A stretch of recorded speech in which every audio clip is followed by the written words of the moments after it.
Good evening. Good evening and welcome to the Carter Center. My name is Itonde Kakoma. I serve as the Assistant Director for Conflict Resolution here in the Peace Programs at the Carter Center. You are most welcome.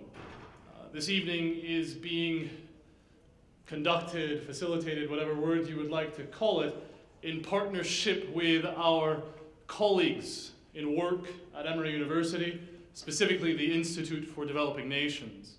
Allow me to say a brief word about the origins of this place. The Carter Center was founded in 1982 by former President Carter and Mrs. Carter, with a vision towards creating a space in which people could come together like this and talk through their differences in a civil manner. So it's designed in a deliberate way. And it's guided by the fundamental principle, commitment to human rights and the alleviation of human suffering. The center seeks to prevent violent conflict, not just prevent, but towards the resolution of violent conflicts, enhance freedom and democracy, and improve health, in particular for the least of these. Emory University's Institute for Developing Nations promotes engaged scholarship in partnership with the Carter Center's programs in both peace and health, specifically those that are aimed at the promotion of human rights and the alleviation of human suffering.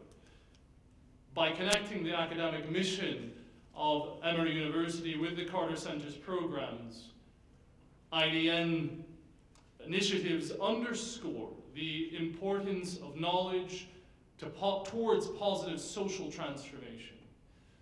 The Institute for Developing Nations at Emory University advances collaboration among academics, practitioners, and policymakers through support for research learning, the open exchange of ideas, and capacity building. This evening we focus on that open exchange of ideas and are very pleased to welcome our friend, colleague, confidant, advisor, Dr. Alex de Waal, who serves as the Executive Director of the World Peace Foundation and is a research professor at the Fletcher School of Tufts University in Boston.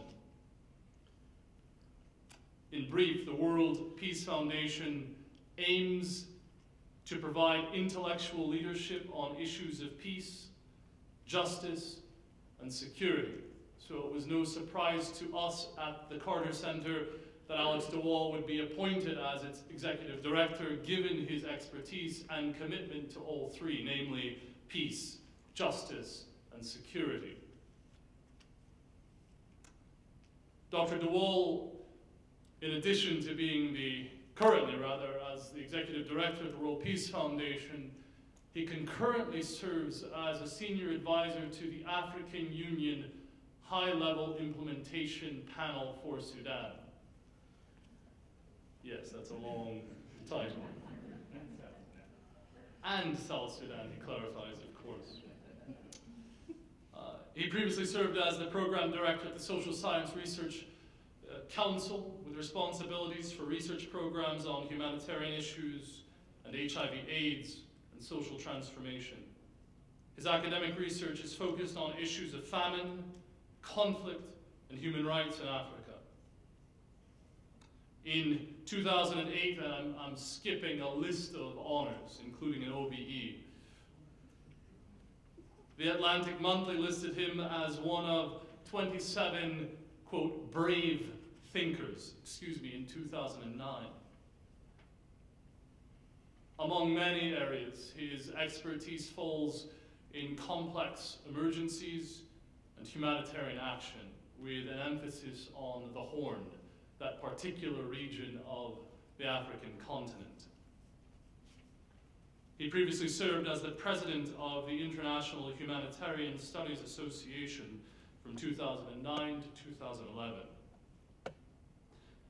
He holds a doctorate, of course, from Oxford in social anthropology And among his many writings, books, and the spirit of our Vice President John Stremla, I bring books, including Islamism and its enemies in the Horn of Africa, Famine That Kills, with regards to Darfur in Sudan, and War in Darfur, The Search for Peace.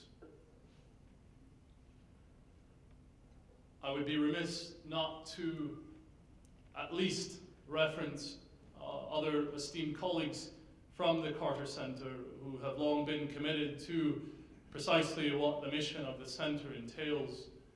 Dr. Steve Hockman, who was with President Carter at its very founding in the library at the university down the way, Dr. Hockman.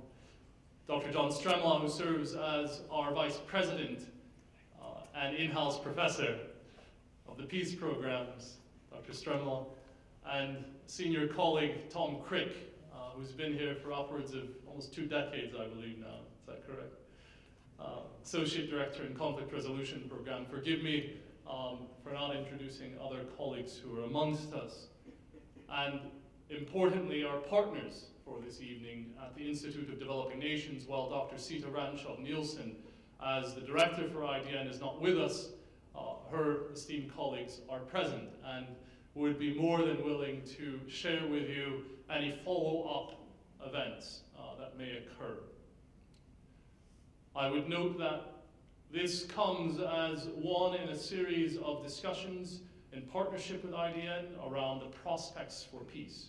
Most of them have focused on Sudan specifically, while this evening is more broad. Next month, in April, we'll look forward to and hopefully receive the first U.S. ambassador to the world's newest country, South Sudan, Ambassador Susan Page, and we'll be sure to distribute that information through IDN. I would say that in addition to all of those accolades mentioned about Alex, his true brilliance is defined by his ability to balance that really difficult tightrope of being a staunch advocate for human rights whilst nurturing trust and being present in those difficult conversations in peacemaking. That's an extremely difficult balance. And I happened to witness this most recently in Khartoum, Sudan, where he was invited in a room full of Sudanese. I believe we might have been the only 2 non-Sunnis in the room, maybe the third, who were sitting there, all of them, most of them from Darfur, others from other regions, ready to sit and listen to him as an expert on their own country. And my respect for him in that context rose, but it also was a clear indication of how he is able to balance that clarity of speech and name the ills of this world with regards to human rights abuses, while not putting people off in a way that disengages them from discussion. Alex, you are most welcome to this place, and we look forward to hearing your remarks on reinventing world peace. Thank you.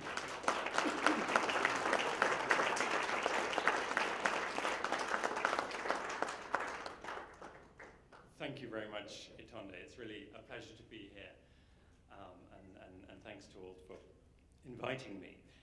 Before I start, I just want to make one personal comment, which is that it's particularly a personal privilege to be in this room, because on the wall just over there is a watercolor of the chapel of 20th century Saints and Martyrs of Canterbury Cathedral, which was actually inaugurated by my father 36 years ago, just actually in the first months of the Carter presidency.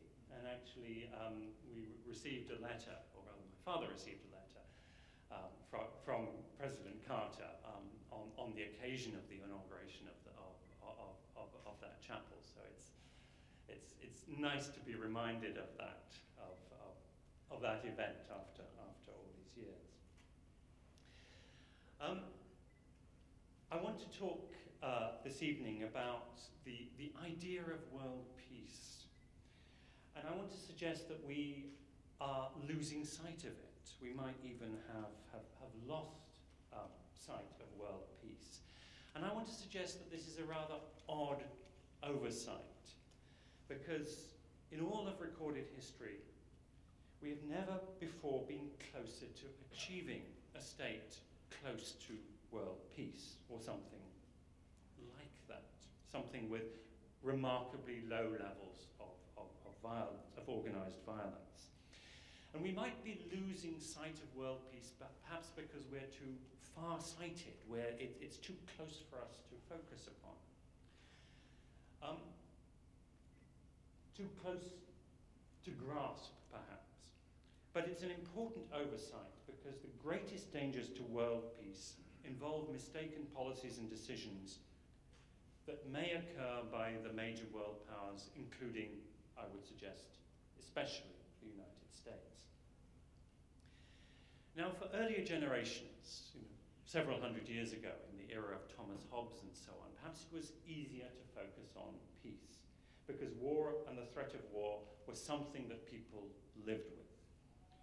And precisely because episodes of peace or sustained peace were so rare, and a general peace was beyond grasp, there wasn't much of a practical issue with defining peace. It was simply the absence of war. That, for example, is how Thomas Hobbes defined it in Leviathan. Now, today there is a remarkable reduction in the level of organized violence. It's one of the issues I want to talk about. An astonishing rarity of interstate war. We're in possibly what is the most peaceable time in human history these last few decades. But we seem to be very uncomfortable about talking about world peace or peace in general. Maybe specific peace, peace in Sudan or peace in Iraq, but not world peace. We're reluctant to envision what it might actually take to achieve a goal of world peace. Now, living with this discomfort is the discomfort with the concept of world peace is something of an occupational hazard for myself as the director of the World Peace Foundation. And when I took this job on a couple of years ago, I began to come face to face with this. And an interesting sub-theme of this job has been the people's responses to my title. And there's an element of amusement, sometimes a little suppressed mockery. What is this world peace business? Or some pity for this rather charming and naive idea left over from an earlier generation. And I shared some of these sentiments, and I couldn't actually bear to take on the title President of the World Peace Foundation. I felt if that's on my business card, I'm certainly not going to be taken very seriously. And my blushes are spared a bit by the fact that the foundation is just over 100 years old, 103 years old, so that people can assume that this is a leftover, some quaint leftover from when people were more idealistic. And indeed, there's an element of that. When our founder, Edwin Ginn, died in 1914, he specified in his bequest, in his will, that the trustees of his will, who are the Ginn Trust, not the trustees of the World Peace Foundation, the trustees of the Ginn Trust, should meet every year and determine whether or not world peace has been achieved. Take a vote. And when they so determined, which Ginn assumed would be a few years into the future, but not maybe too many, then they would cease donating the money from his legacy to the World Peace Foundation, and it would go instead to the Charlestown Home for Working Women and Girls in Boston. And the Ginn trustees last voted in November last year, and I can report that the working women and girls are still waiting. Maybe we shouldn't laugh at this. I mean, it's a nice, amusing little story, but I think we need to start talking again about world peace and how it could be achieved. And if that means that myself and my colleagues at the World Peace Foundation lose our bequest, well, so be it. And we don't actually have a vote on this particular issue. And our sister institutions, founded around the same time, clearly have a bit more ambivalence. The staff of the Carnegie Endowment for International Peace, founded in the same year, a couple of months after the World Peace Foundation, I think they'd be more comfortable if the word peace in their title were twinned with security or something like that. And when I was talking to them about it recently, one of them said, well, we don't talk about world peace. Peace is in our DNA. It's something we do all the time.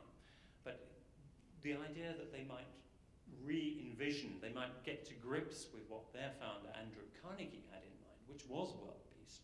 No, they don't really want to go there. And I think there's certainly an argument to be made along those lines that peace, like happiness, is something that's best pursued indirectly. That a whole manner of improvements in public life, prosperity, literacy, the resolution of violent disputes, etc., growth in world trade, all these things will bring about peace. But economists, they're professionally dismal people, are grudgingly conceding that the Bhutanese, with their idea of gross national happiness, actually got an idea there. And I think in the same way, those of us who deal with peace and security up front on a day-to-day basis maybe also ought to concede that there is something in the idea of world peace and get to grips with it. So I'm going to suggest that at the very minimum, there's a basis for reinvigorating the discussion about world peace. This slide shows participants at the Lake Mohonk Peace Conference in 1915. There were a series of such conferences between 1895 and 1916 dedicated to the abolition of war. There were also conferences in The Hague and other parts of the world around the same time. These people believed that, yes, it may be true that organized violence constitutes much of the history of the human race, but it needn't be so.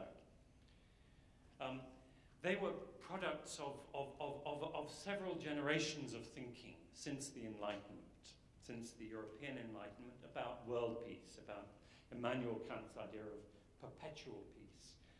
James Mill, a whole series of people, including Tom Paine at the time of the American Revolution, believing in world peace. And of course the Quakers who founded Pennsylvania, insisting that the ideals of the United States would be consistent with the achievement of world peace. And for the first time with these people, the idea of world peace was taken away from mystics and utopians and made something practical, something associated with constitutional government, associated with the British imperial project of global commerce and civilizing mission. And of course it all seems somewhat anachronistic, these ideas of a commonwealth of nations, by which they meant white civilized settler nations around the world. But nonetheless, quite hard-headed and quite practical about what it would mean to achieve peace. Now, there are many luminaries around the world dedicated to this. In the United States, of course, it is most commonly associated 100 years ago with Andrew Carnegie and Woodrow Wilson. But the third member of that triumvirate, the least known member, was Edwin Ginn, who was the founder of the World Peace Foundation. This is Ginn. This is a photograph of him. He made his fortune through publishing textbooks. I remind my friends, including my brother who works for Carnegie, that World Peace Foundation may not have as much money as Carnegie, but textbooks is a scrupulously ethical way of making your fortune.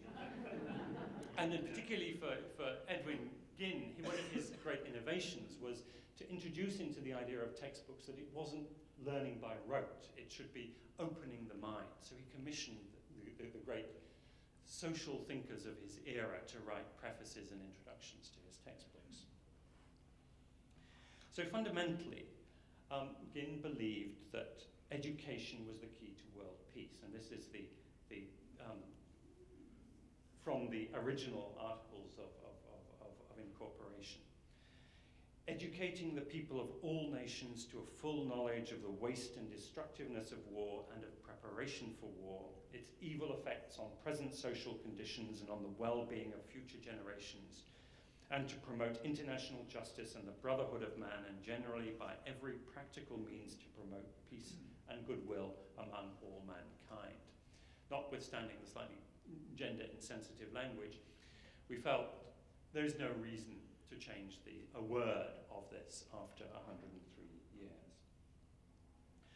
Now, on the foundation of the World Peace Foundation, Ginn and his colleagues really focused on three issues. One was the idea of a world court, which the peaceful arbitration of disputes. These are some posters from from our archives, from the peace movement. In fact, these are from the immediately post World War I era. They speak for themselves. A world court and the idea of a League of Nations. And disarmament. They felt that spending on arms was wasteful and dangerous. And these are both from the World Disarmament Conference of 1932. And there's a lot of very interesting literature from that era, including Senate hearings from, I think, 1934, in which the US Senate was looking at the perils and dangers and wastefulness of military spending. Now, this vision of peace was very much of its era.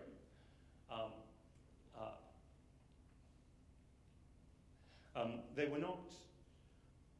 Ginn's concern was very much with interstate war, as indeed Carnegie and Woodrow Wilson.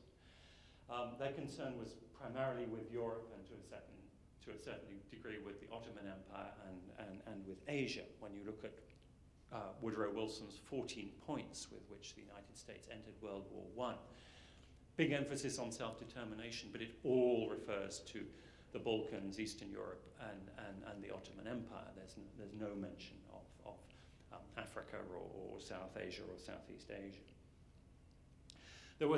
So there wasn't much concern with colonial wars of resistance in colonial territories, let alone matters that we would be concerned with today, such as sexual and gender-based violence and exploitation.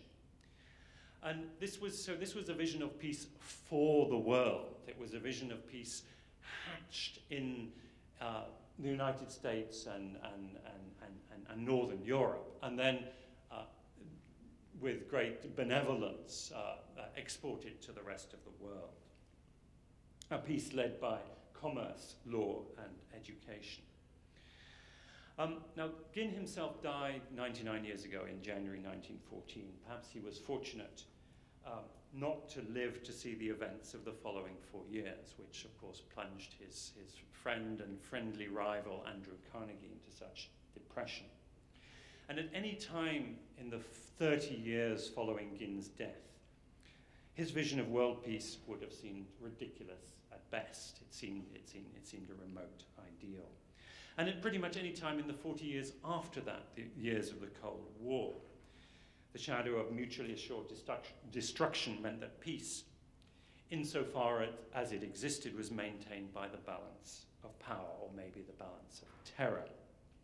The historian Eric Hobsbawm called these 75 years the short 20th century and the age of extremes. And I'll just show some slides that in a moment that capture that.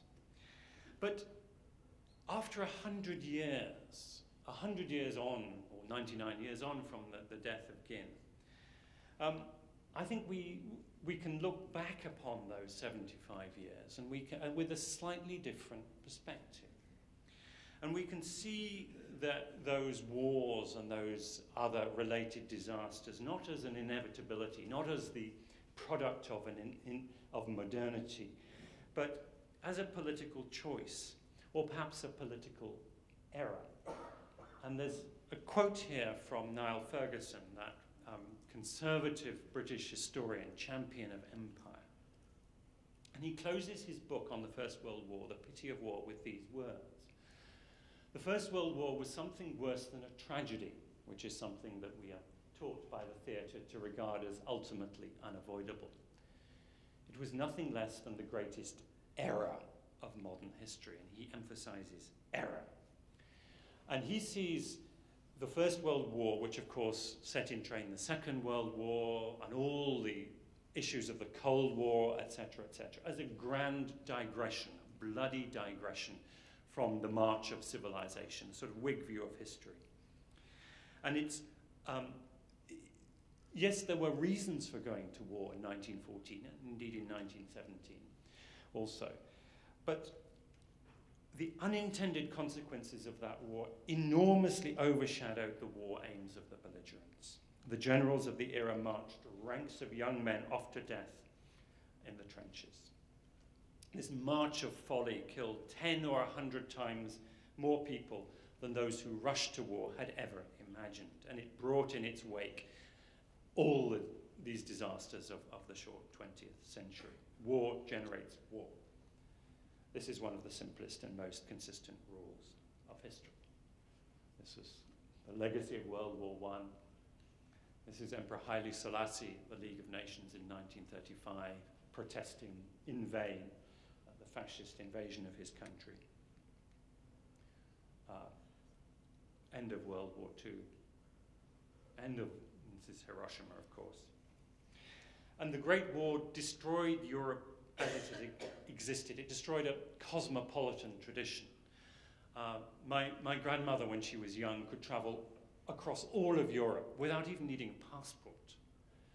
And it was not possible to travel, from Lisbon to St. Petersburg, or from Greece to Scotland in that way until the year of her death, 1990.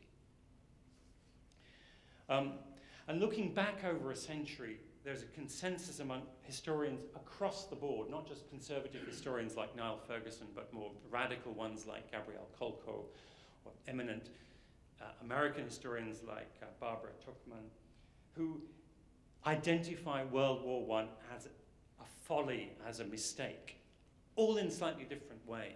I mean, Ferguson sees it as a singular error. Kolko as an error embedded in the ways of thinking of the political elites of that generation.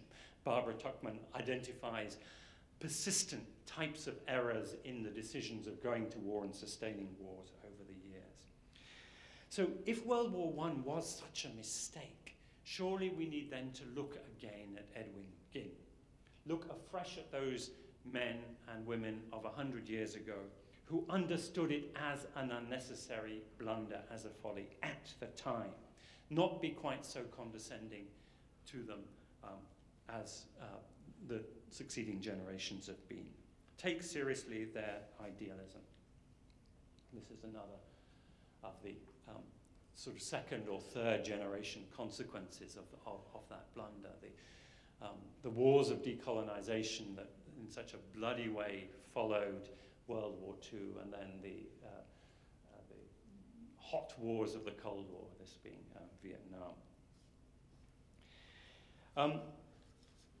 Now, a century's perspective also reveals another very important fact, which is that violence has declined. This shows that World War II deaths, 60 million in all, approximately. 20 million killed in World War I, 60 million in World War II. And one of the striking things about this for me is there are countries that I hadn't really even thought of as having suffered enormous losses in World War II, like Indonesia. We hear very little about the fact that Indonesia is in aggregate terms, I think, number 5 in the list of countries that lost people during World War II. And at times it looked like the world was on the brink of World War III. We came within a hair's breadth of a nuclear apocalypse in 1962. This is the Soviet submariner whose refusal to fire a nuclear torpedo against the standing orders and against the orders of his immediate superiors during the Cuban Missile Crisis avoided at least one nuclear incident and possibly many, many more. But despite all this, the number of wars during the second part of the 20th century declined, and it's quite a striking decline. This is from the Uppsala and Oslo data sets. Everyone agrees that it declined. And even more striking, this is an even more striking slide, the numbers of people killed in those wars declined even more. This starts with in 1946, so it's after World War II, and you see the irregular but nonetheless very, very striking decline in the numbers of people killed in wars. And you can make a similar chart for the numbers of people killed in one-sided violence, which is more jagged because there are a number of appalling peaks, like the Rwanda genocide in 1994. But nonetheless, that also shows a decline. All the indicators of violence show a decline over this period. And there's a great book by Steven Pinker called The Better Angels of Our Nature that also describes how over a longer period of time other forms of violence, lynching, torture, executions, etc., superstitious killing like human sacrifice, killing of witches, etc., violence against women, violence against children in the home, violence against children at school, all these have declined. And there are many, you can look in the literature, there are many scholars who have tried to explain why this might be so. There's the democratic peace hypothesis, there's the capitalist commercial peace hypothesis, there's views about education, there's arguments that the rise of the United Nations and peacekeeping has contributed. Most likely all of them have a role. I'm not going to go into that, into those debates. But in every decade there's been something of significance, and I think here in the Carter Center it's only appropriate to recognize the very singular and exceptional contribution of President Jimmy Carter in his term in office, in contributing to conflict resolution and the rise of human rights.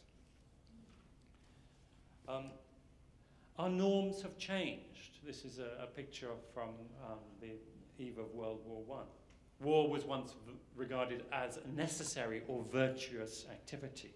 Not so now. These publications may be dull, but as Churchill said, jaw, better than war. The energies put into producing these papers is much better than the energy produced by the auto da fe of burning books. So there is a tremendous improvement. And there's an argument for saying, well, okay, if it ain't broke, why fix it? If we're on track towards reducing violence towards a near zero point, if we are living in the most peaceful time in human history, maybe we should just leave it as it is. Now, in the second part of this discussion, I want briefly to run over some reasons why I don't think we should be we shouldn't be complacent. There is no reason to believe that today's downward trend in violence will actually continue smoothly. And we should look at the new forms and the new threats of the new forms of violence and the new threats to world peace.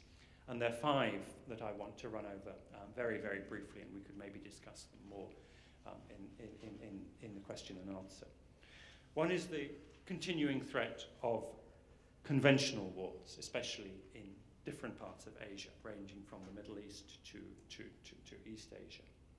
Second is new technologies for conducting hostilities. I want to spend a few minutes on the issue of armed drones. Then there's the dangers associated with preparation for war, one of the things that Ginn was concerned about, not only war, but preparation for war. The dangers associated with the size and influence of the arms industry. Fourth is the continuing temptation of the strongest powers to believe that there can be force for good, their readiness to intervene. There is a rationale for intervention. I would argue it's overstated. And lastly, what is sometimes called the new wars, a slightly misleading term for rather old forms of warfare that are prevalent in certain parts of the world, on the margins of the world power. The major centers of world prosperity and power. And I'd like to just, and my concluding thought will be, I'll come back to this in a few moments, The most accomplished military leaders see war as primarily an intellectual task, outthinking the enemy, outthinking the opponent. And I would argue that peace similarly should be seen as an intellectual challenge. We must outthink those who see war as necessary or those as inevitable. So we need to understand war.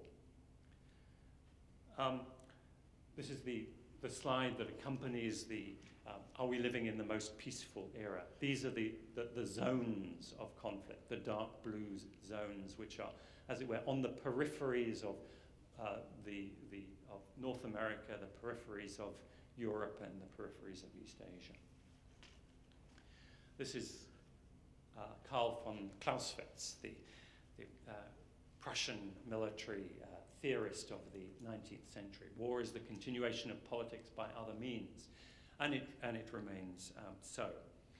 And I think we must be alert to the dangers that there may be of arms races, military competition, the temptation of both the status quo powers like the United States and the rising powers to want to resort to force to settle their international power hierarchies. There is a rather disturbing tendency of many decision makers, particularly in this country, to see the rise of China as a threat demanding demonstrations of resolve and muscle flexing, the same sorts of thinking that were characteristic of, let's say, the British in the first decade of the 20th century. A feeling that you need to maintain the status quo hierarchy of global power by sending your fleet around the world in a show of force. The language of grand strategy, which also applies in the Middle East, is very early 20th century. I won't deal with that anymore for now, just to note that the United States, according to the statistics that I could find, has 42.8% of the world's military expenditure as of a couple of years ago. And this is a poster from the 1920s, produced, I think it's by the Quakers actually produced this one. New technologies of war. One of the historic innovations of 1911, the year in which the World Peace Foundation became operational, was it was the first occasion in which aircraft were used in combat operations by the Italians in Tripoli, Tripolitania, now a part of Libya. And a few years later, Britain used aircraft in Iraq to suppress an uprising in Mesopotamia. And people at that time were developing the idea that you could do imperial policing from the air. Now, a century later, I wonder how much exactly has changed. The US seems to be developing comparable doctrines, not dissimilar doctrines. This is using unmanned aerial vehicles, drones, and I'm sure you're all familiar with the controversies around those. They're used in countries where the United States is at war, like Afghanistan, and countries where it is not at war, like Pakistan, like Yemen, like Somalia. It's a form of targeted killing. It's sniping from the air. Perhaps in countries where the US is not at war, it might be appropriate to use the term assassination. I think there's interesting debates that can be had around this. Now, to the Commander-in-Chief in Washington, drones offer some very clear advantages. They're cheap. They don't put US pilots at risk. They offer a very high level of targeting precision so that and they can reduce on-the-ground risks because the controller sitting in Montana or Arizona is not under immediate combat stress and can perhaps make a more measured and thoughtful consideration about firing the weapon than someone in the front line. And there's no doubt that in terms of civilian casualties, using a drone causes less than sending in B-52 bombers. Are the drones, therefore, a magic bullet? But I'd like to portray a couple of scenarios that suggest not. There are second-order effects of using them that we need to be very alert to.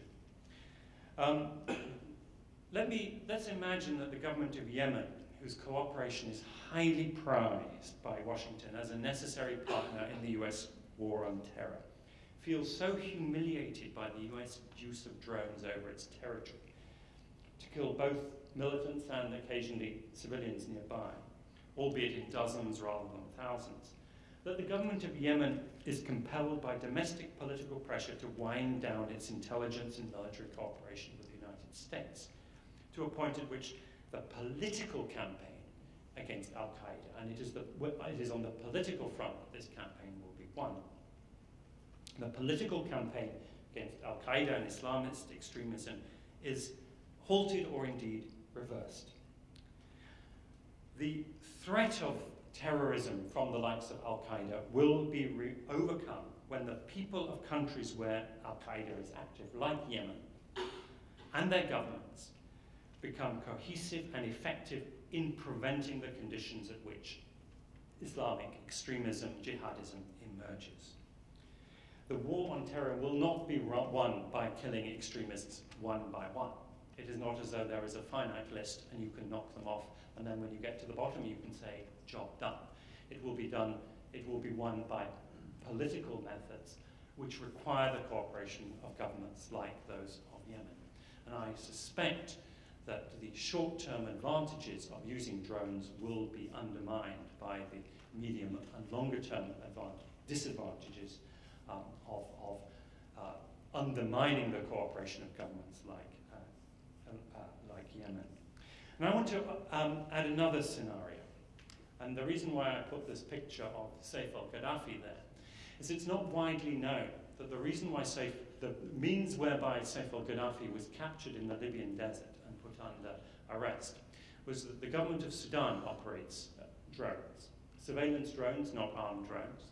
And it was those surveillance drones that tracked Saif al-Gaddafi in the Libyan desert and tipped off the intelligence operators of Libya, including Sudan. Sudan and Libya have very, very close intelligence cooperation.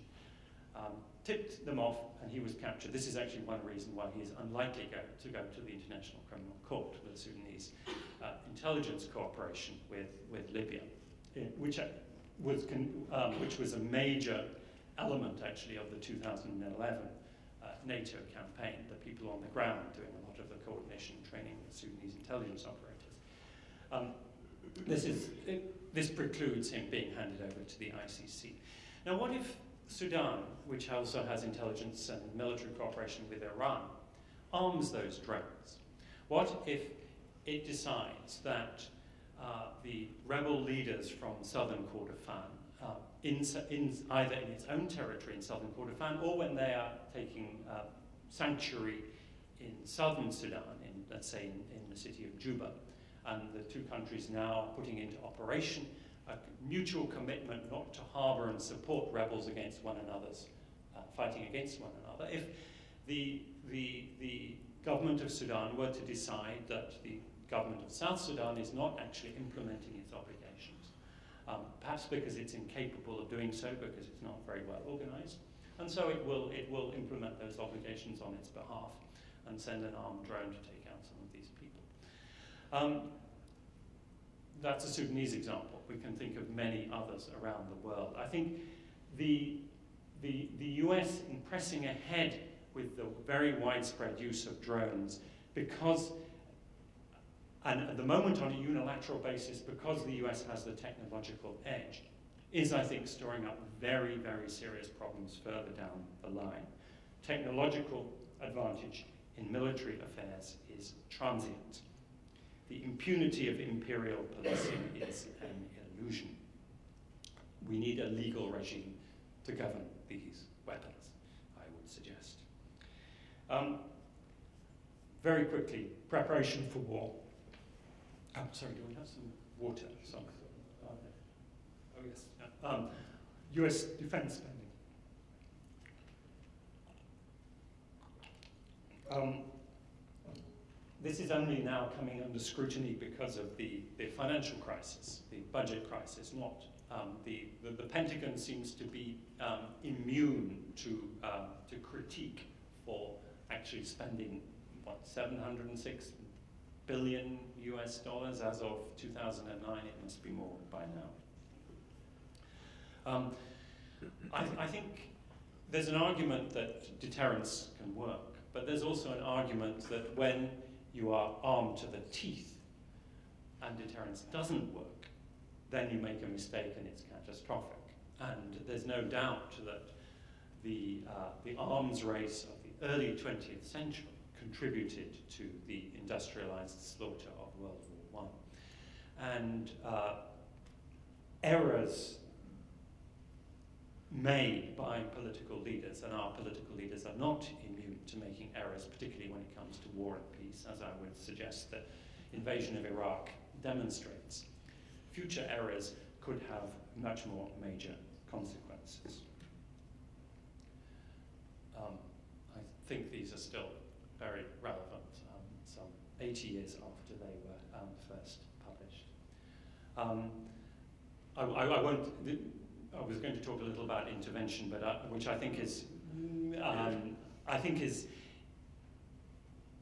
somewhat dangerous. I think there is a rationale for it.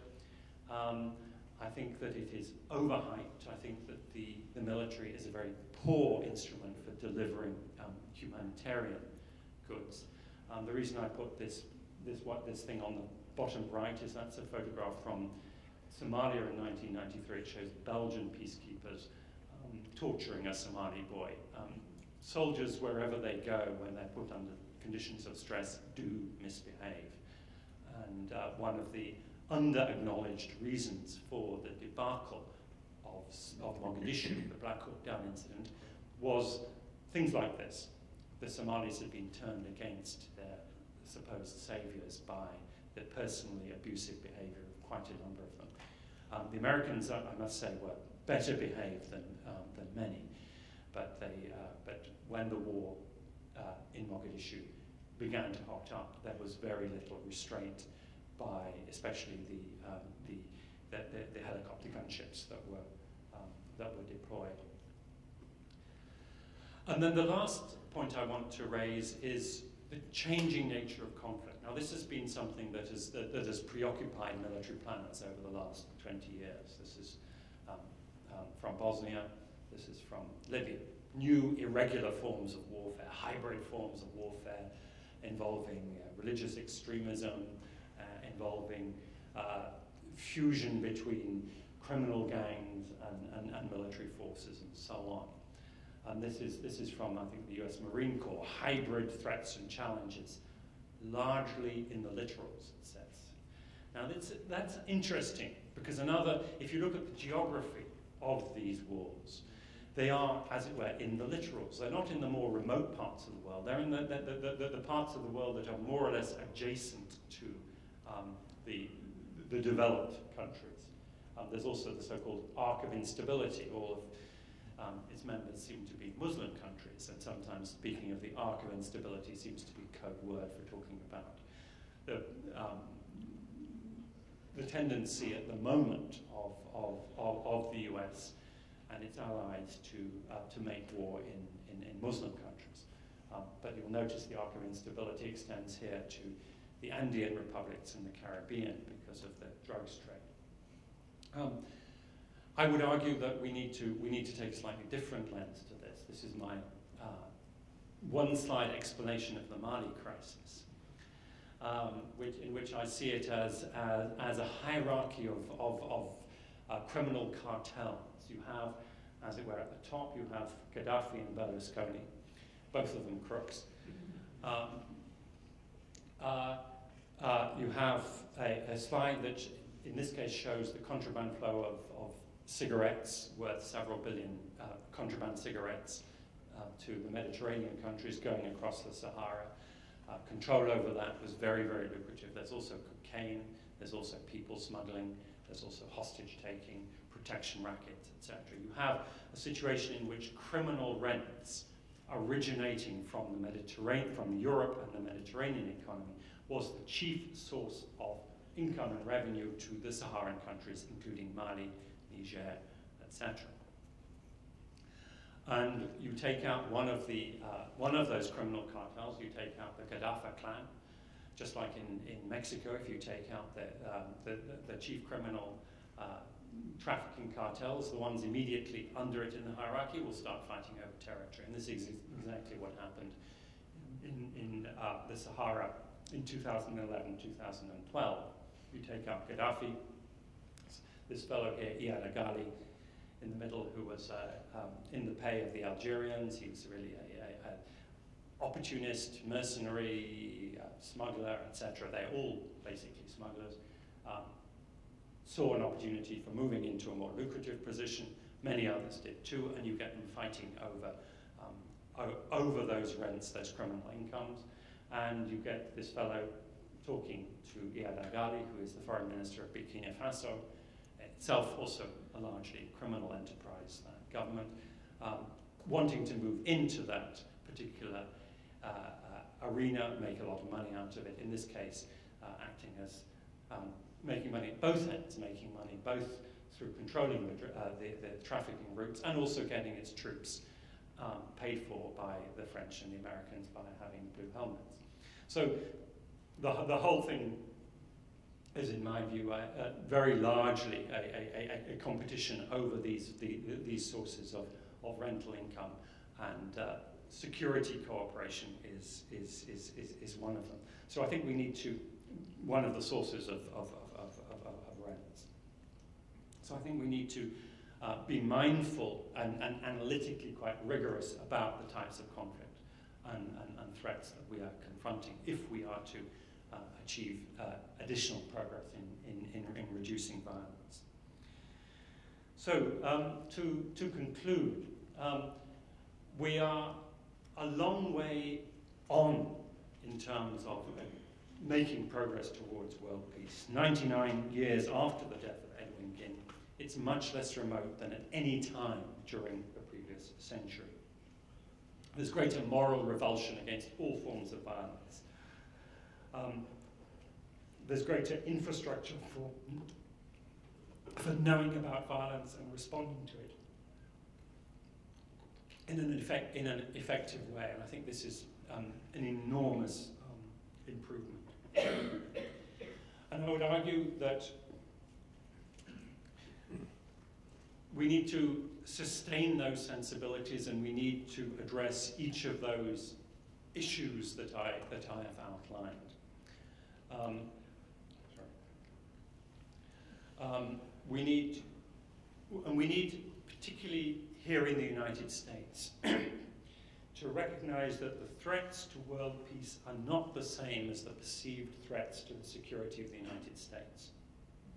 Some of the United States' responses to perceived threats are, in my view, actually making the threat of conflict greater. They are endangering world peace and actually will be endangering the United States itself.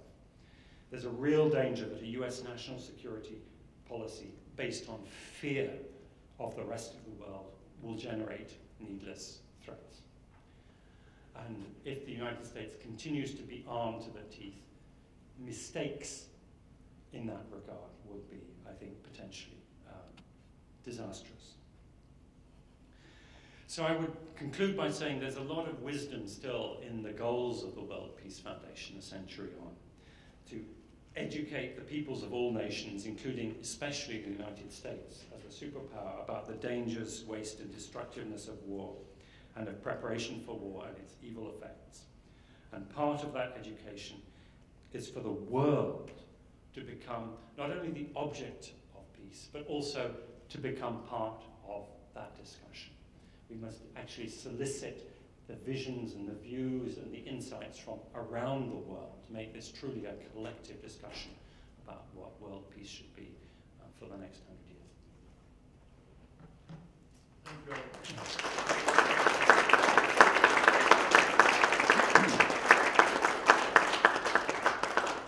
As we enter into discussion with Alex, I'd invite you to ask questions. Our colleague Ben will come around with a microphone, so stay as you are. Unless you're in the back, you'll have to come forward to the microphone. Ben, if you would. To consider as you're formulating your questions, I'd ask you to be respectful of the many people who are around you insofar as not presenting an entire thesis. So stick to brevity. That is not to limit your ideas, but it's to, again, respect that we'd like to hear more. Some of the questions raised amongst many. Are we living in the most peaceful time in human history? This challenge to us to consider peacemaking as fundamentally an intellectual exercise. And then this other question raised in conclusion, how can we reinvent peace for the next 100 years? We open for discussion. We'll take a few at a time. We'll begin with Dr. Stremlau and then move back. Perhaps take a few before responding. Agree? Alex, that was a very rich discussion, and I'd like to critique it, but brevity demands that I don't argue a whole new thesis. Let me see if I can just sort of capture the essence. Clausewitz had this dictum that we tend to overlook, which is that war has a grammar but no logic. Peace has a grammar but no logic. But peace, grammar, and logic was an interstate peace. So it was the norms, the institutions, the resolve to prevent wars between and among states. That's not the challenge today. The challenge is the conflicts that are overwhelmingly within states. That seems to me to require a shift of the paradigm from sovereign rights and obligations to human rights and obligations. That's the big revolution of the last 40, 50 years. The latest utopia, take the Samuel Moyn book thesis, which Jimmy Carter, by the way, is very part of that thesis, so it's kind of timely. But if the focus of the logic is on the human rights, then the abuse of human rights becomes not just a moral imperative, but a warning sign of conflicts to come. And what strikes me as so intriguing about the politics of Africa today, for example, this is the region you know best, is the willingness of collective action to go in and observe elections, of collective action to go in and deal with governments and say, look, how you treat your own people is no longer acceptable if we're going to have stability and peace, and it's in our interest not to have more refugees and more spillover. We have to find the norms, the institutions, and the resolve to prevent and resolve conflicts within states. Mm-hmm. That's the new politics. That's the new logic for the Clausewitz dictum. And I don't think you've given enough attention in this presentation to the human rights revolution. Just behind Ben, and then we'll continue. Dr. Strom.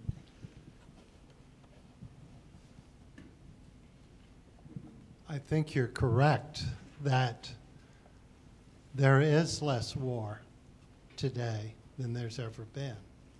But if you would go out onto the streets of any city in the United States, I don't think people would recognize that. Why is it? Is it connected to the fact that in the United States, for instance, crime is at a low point, and yet people are buying more guns? Or at least they're afraid of crime and buying guns. How do you explain that?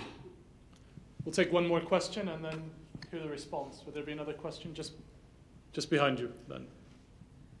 I was just going to mention that if you look at the history of the United States, the Haudenosaunee, they had 500 years of peace, and I think the advent of women into the social sphere. If you look at Wilson's 14 points, a lot of those came from Women's International League for Peace and Freedom. They made those suggestions to him, and I think when you look at the research on women entering organizations. When the number of women becomes a certain number, it shifts from to cooperation from competition.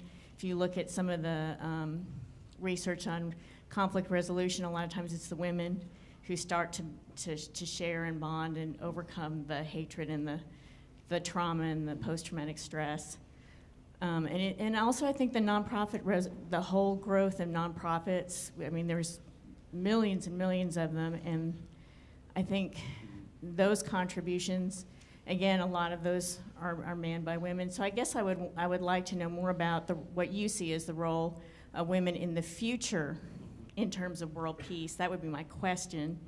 And how women can be more brought into leadership roles and more empowered to share the gifts and the leadership, the unique leadership styles that women tend to have. Alex, three questions on the grammar, no logic of peace, the human rights revolution in light of that, with regards to the shift of sovereignty, and this question about perception versus reality in terms of the scale of war, and then finally the impact of the advent of women involved in peacemaking processes, decision making, and their role and broader participation therein. Three very big questions, and I won't do justice to any of them, I'm afraid. For the sake of brevity, I took out the Jane Addams slide because it wasn't just a triumvirate. The women were very active in the peace movement of 100 years ago, and I completely. All I can say is I agree. I think that that there's a clear link between the rising number of women in positions of authority and power and the more pacific nature of states and state policy. It's not a simple relationship. I mean, there are cases in which women are, for whatever reason, perhaps they're less exposed to the public sphere, perhaps they've internalized identity issues more deeply than men, etc., can be more bellicose. But on the whole, those are exceptions. Gender parity is good in and of itself and is clearly a contributor to this. The failure to recognize question, I think a lot of it comes down to the media, because necessarily, I mean, we know how the media works. Every crime is a news story. There's the lack of crime is very rarely a news story. It has to be spectacular lack of crime for that to be a news story, and even then it's not a very interesting one. And people are fearful, and I'm afraid that our politicians find it very, very easy to pander to that around the world. Now, I'm going to half agree with you, John, on the human rights question. I think it's hugely important. Let me not deny that. But I would also make 2 points. One is, I actually don't think, I think the international versus internal conflict is no longer as simple and straightforward as it used to be. I would say most of the conflicts in this arc of instability are a hybrid between the two. And I would argue that Mali being a classic case, or indeed Sudan or Libya, I mean, so many of them are internationalized in very important respects, regionalized and internationalized. And the rights revolution, while it may be very, very important in generating much better internal governance in countries which are at a sufficient remove from this arc of instability of this area in which these illicit trade and the security rents that come from international security cooperation and the criminalization of state powers. If you're away from that, then your thesis, I think, is absolutely correct. If you're in that, I think it's a bit more complicated. And I won't go into that, but I would also, because I think we need to develop new frameworks for understanding how state power and international power operates in these integrated, what I call political marketplaces. And the Sahara is, I think, the leading example. I think Afghanistan, Pakistan is another one. The other point I would make is that there's a tendency, and I think a very largely justifiable tendency, to see, to repeat the slogan, to simplify, if you want peace, work for justice. So work for social justice in countries concerned, because from that you will get to peace. But I think there's also a counter-argument to be made, which is if you want peace, work for peace. And I would try and locate a theoretical justification for that in the historian Charles Tilley's remark that in terms of European state formation, at least, war made the state and the state made war. For me, the most persuasive argument for the persistence of war over the last couple of millennia, and especially in the early modern and modern eras, is that states are constructed around war making, especially in Europe, to a lesser extent in Asia, and so on. Now, if there's no reason for states to make war, then the nature of the state changes. So you can either get into a more pacific approach, a more pacific state through the rights revolution, or you can get into it through a different door, I would argue, which is through removing war as the rationale for having a state. And if you remove that rationale, then the nature of the state will change. And I would think modern Europe is a great example of that. I'd like to have one more of the Alex. For the sake of others, John, could you wait for the microphone? I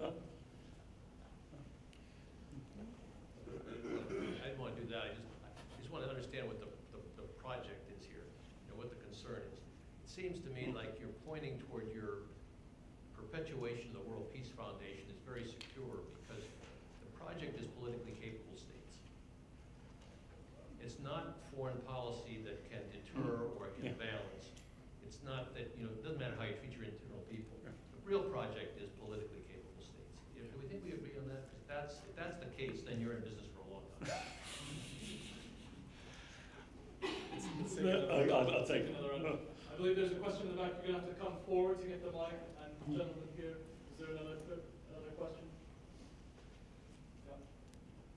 Thank you. I was wondering if you could expand a little bit on your remarks about a humanitarian intervention. You seemed skeptical and you kind of dismissed it quite quickly, and I was wondering why, what your objections were, especially in the light of the responsibility to protect doctrine that we are learning and teaching about. And so I was wondering if you can elaborate under what conditions, if any, would you in fact be supportive of a humanitarian action to end atrocities?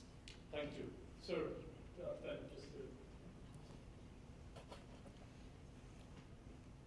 I want to know your view for the future of the United Nations, which was formed to end wars, particularly national wars. If you are saying that if there is no social justice, there is no end to war, what can be done to reduce particularly economic disparity? Thank you. I'm just behind Ben to the right, gentleman with glasses. Hi, I have a question. Do you see this international conflict resolution may be related with individuals' conflict resolution? I'm from Mongolia and I see this difference in developing countries. They have this high skills of communication, building friendship, but it's the internal love or good personality is very low.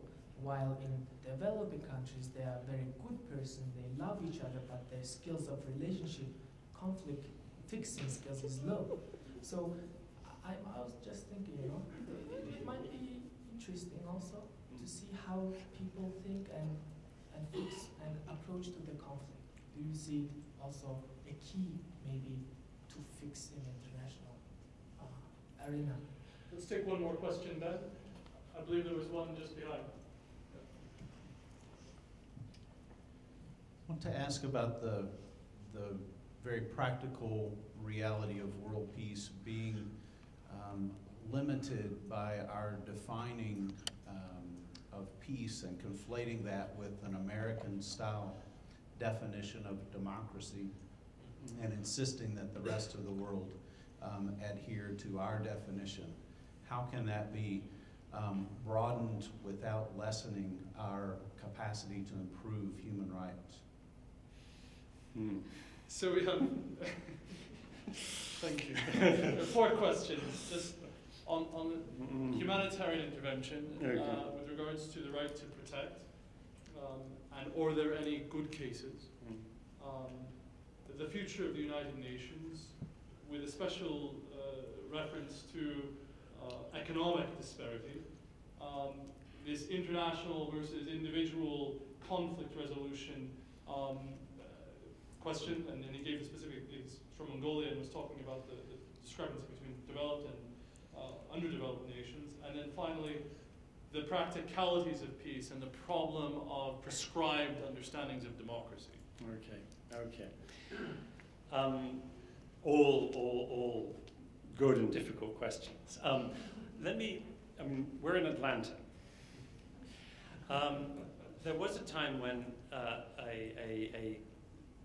a considerable atrocity was committed in this city. And when news of this reached London, there was already an ongoing debate within British elite circles about humanitarian intervention in the American Civil War. And was it the right thing to do? And this was also bound up with the fact that Lancashire cotton mills were finding it hard to source their raw materials. So it was not entirely disinterested. And for me, the definitive text on humanitarian intervention was written by a man called William Harcourt, who later became Chancellor of the Exchequer. And he wrote under the pen name Tractatus, a letter on the perils of intervention. Now let me try and get his definition correct from memory. He said, intervention is a high and summary procedure which can sometimes snatch a remedy beyond the reach of law.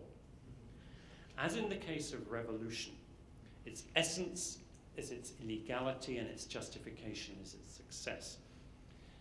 And I think after 150 years or something, I don't think anyone has bettered that. And it seems to me that in every case of intervention that has actually been canvassed or undertaken in the last, let's say, 20 years since Somalia, so actually since even going back to let us say the Indian intervention in Bangladesh during the war then, I think it's impossible to stipulate rules for intervention, because almost by definition, the next case will need a new set of rules. So the set of rules that you have only refers to the previous case. And the key justification is success. And in all of these interventions, when you look at them under the microscope, when the true facts come out, the story is more complicated. I mean, in the case of Libya in 2011, there's no question that there was an R2P justification for stopping Gaddafi's troops occupying Benghazi. He made very blood-curdling threats. And okay, he was prone to hyperbole, but he was also capable of doing some extremely nasty things. I think that the comparison with Rwanda is unwarranted, but it was nonetheless, there was a justification, clear justification for that. I think it was deeply problematic what then happened.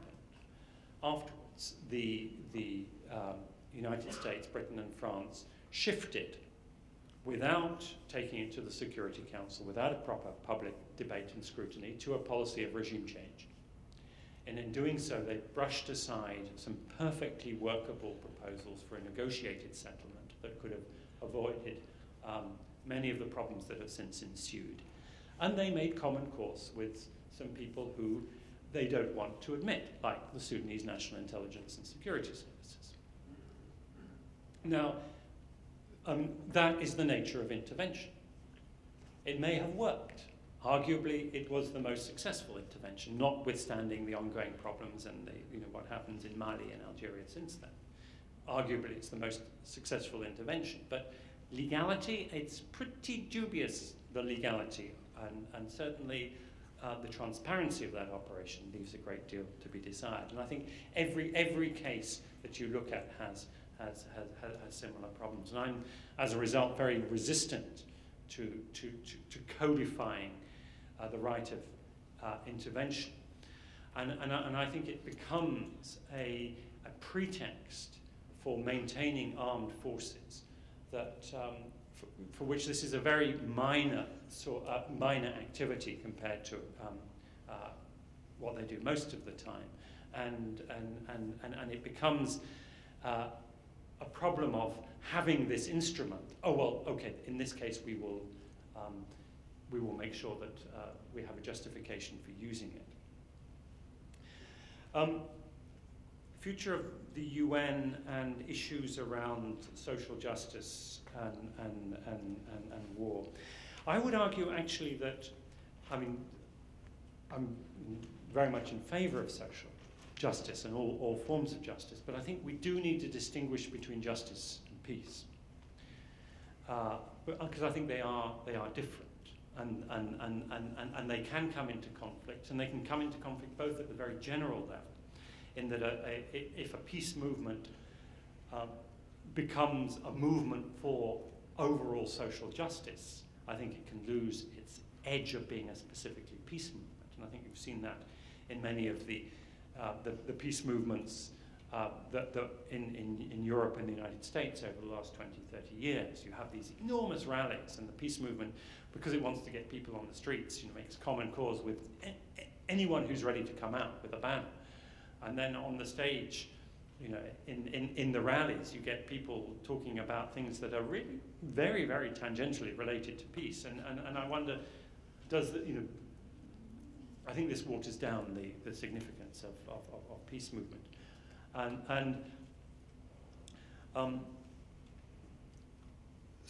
But I think the UN, the future of the UN is, notwithstanding the occasional diatribes from people on the Tea Party-like people, I think it's pretty secure. And I think, having been a critic of the UN over the years, I think it's doing actually a pretty good job. It's pretty good value for money, and obviously there are places where it can be much improved, but it's an essential institution. If we didn't have it, we would need to invent it. And then let me take the last two questions together. I think there's it's very important not to be too prescriptive about what peace is and what is the road to peace. There are many different ways of getting to peace, many different logics of getting to peace. And I think one of the most important things that can be done is to bring in very, very diverse views from around the world, stemming from different philosophical and religious and cultural traditions about what constitutes peace, and legitimating those, and creating concepts and agendas for world peace that have roots independently and legitimately and validly in every country in the world. We have roughly 4 minutes to the hour, and we'll use those 4 minutes judiciously and ask Alex to respond and selectively to the remaining batch of questions. I see Ben Brumfield here, a gentleman in the back, and if there is one remaining, Carol, David, I'm surprised. I actually have a very short question. What do you feel needs to be done to make peace in Syria? Syria? And the gentleman in the back.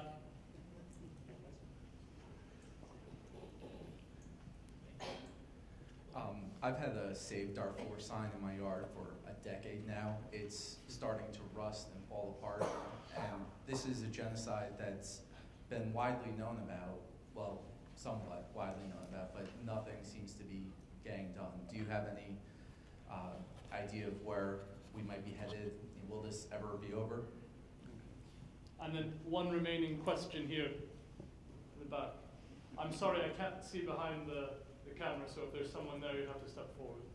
I think that you pointed out that with the previous president, we may have overstepped militarily with Iraq, and hindsight's always an easy thing to, judge. But with our current president facing scrutiny about how he handles the escalation of nuclear weapons in Iran, based on the policies that you're discussing, what steps would you have the United States take, and what would our responsibility be? Because it seems like that waiting kind of labels us as pacifists and weak. And so how do you balance the power that we have versus our responsibility globally? All right, you'll be selective. One remaining question, briefly, and then you have 2 minutes to respond to all of them. My question dovetails with that. Today, the speech that was made by the president to the youth in Israel was about peace and their ability to further peace. Do you see that as a useful approach or just a political move? So for those of you who are able to remain for another 2 hours, we'll address all 4 questions. But on the prospects for peace in Syria, the problem of rusting Save Darfur signs in a front yard, say that with all seriousness, a little bit of humor, and political error and its ramifications and this perception of weakness by way of a pacifist approach, and then finally related to it, messages of peace to the next generation, which is a very good way of concluding. Ben, sorry, you're fine. Okay. Yes. Let me make a general remark about particular situations, because it's not the time or place really to go into detail, which is that once we are locked into either an active conflict such as Syria or a potential one such as Iran. I mean, this is not the place to start. I mean, in Syria there was a terrible mistake was made by the opposition of running out of patience. The non-violent protests had not delivered what they wanted within 3, 4, 5 months, so they thought, okay, we'll turn to violence. Stupid. The one thing you don't do faced with a bulletproof regime is fire bullets at it. And that's what they did. And we see the consequence. Now, that doesn't help us with Syria today. And knowledge and recommendations for how to handle Syria require a level of detail and expertise that I don't have. And the same with Iran. Anyone who gives an off the pat, just off the cuff, very simple explanation of how the United States or anyone should respond to those situations is wrong. You need to know not what's happening at the surface, but what's happening several degrees below the surface. I mean, if you follow, let's say, the George Clooney satellite surveillance project, you will think that it has, which covers the border between Sudan and South Sudan. It's published 34 reports in the last 2 years. One of them has hinted at a criticism of South Sudan. You would think North Sudan is the aggressor. Now, it may come as a surprise to know that if you take the center borderline, which I've been involved in these negotiations, so I know this in some detail, South Sudan has been north of that border militarily, sometimes up to 40 miles, in 6 places over the last 10 months, and only started withdrawing 3 days ago. North Sudan has not been south of that borderline once on the ground. Now, the Clooney satellite project is biased. I'm sorry, there's no two ways about it. South Sudan has had its tanks inside northern Sudan, you know, in defiance of Security Council resolutions, known to the United States, known to the UK, known to everybody who has access to that intelligence. But you need to have that level of knowledge to be able to say, well, actually, the way to handle this, to allow, you know, to solve this problem, requires a degree of knowledge that that I don't have with regard to Syria and Iran. I do work on Darfur, and I would suggest that the situation in Darfur is radically different now to how it was 10 years ago. There were something like 70,000 people killed in one-sided violence in 2003, 2004. There's now probably about between 1,000 and 2,000 people being killed in multi-sided violence every year, more Arabs than non-Arabs. And the political situation is very different. What it needs is an all-inclusive round table peace agreement, peace process within Darfur. And unfortunately, that's very, very difficult to achieve. And Israel, I think there needs to be clearly talk about peace, and also in the case of Israel, about rights. I mean, Israel is in de facto occupation of Gaza and the West Bank. It has its claims to have withdrawn are I think, would not stand scrutiny under international law, under the Geneva Conventions. It is the de facto occupying power. And it needs to face up to those responsibilities. And the script that we hear of it, this being, as it were, an interstate war with terrorist attacks. Well, there are terrorist attacks. There is an authority on the other side, but it is also it is an occupation, and the way in which the occupiers are treating the occupied people is outrageous. And I think that solutions will come when the Israelis and the Jewish people, no one needs to educate the Jewish people about what it means to suffer and to be oppressed and to be denied your aspirations. And I think it is one of the great tragedies that the government of Israel is inflicting on the Palestinians, things that are commensurate with some of the historical sufferings of the Jews themselves. Let's end or conclude this evening's discussion, by no means the wider discussion, with a molding of two aphorisms that you said this evening, Alex. You said, if you want peace, work for peace. We'll add a yet. Do so as an intellectual exercise. Join me in thanking Dr. Alex de Waal for a very stimulating evening. Thank you.